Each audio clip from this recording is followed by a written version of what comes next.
leg hack squat. So at our gym, we don't have a hack squat machine, so we're gonna use the wall to set up into that hack squat position. And this is gonna allow us to really bias our quads relative to any other muscles while doing this squatting motion. So the closer your foot is to the wall, the harder it's gonna be. You'll notice you won't be able to go as far.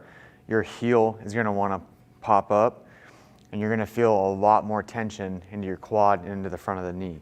So I always recommend that you start at least a full foot length and a half away from the wall. So if I wanna start on my right leg first, I'm gonna put my left foot all the way out, and I'm gonna come a half of an instep off of that, and that's gonna be my starting position. And what I'm doing is I'm trying to push my low back into the wall to create a posterior pelvic tilt to keep my low back on the wall for the entire duration of the movement.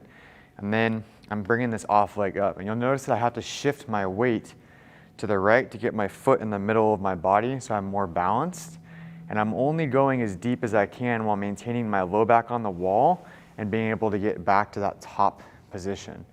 This is gonna look different for a lot of individuals relative to your strength, injury history, all of those types of things. So you wanna start in the easiest position first, which is at least a foot and a half length from the wall. Partial range of motion, not going very deep, keeping that low back on the wall, and be able to get in and out of that position.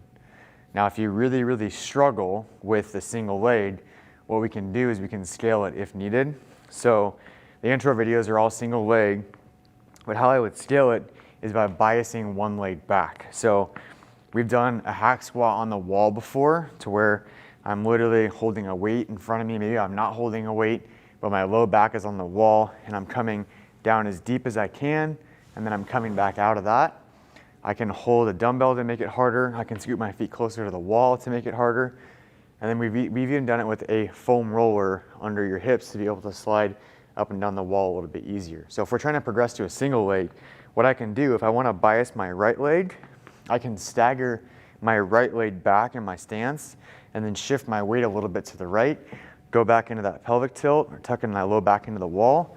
And now I can do a squat, and I'm biasing my right side because of the way my feet are staggered.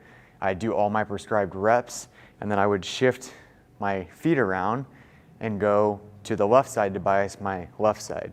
And that would be an example of what we call a stagger stance hack squat. And that's just a way for us to work toward moving to a single leg. And then what you would do to progress further is you would go from a slight stagger stance to like a heel tap, and then you would go to a single leg. And again, the single leg would be with your foot further away from the wall. To make it a little bit easier, start with minimal range of motion, increase the range of motion as your strength improves.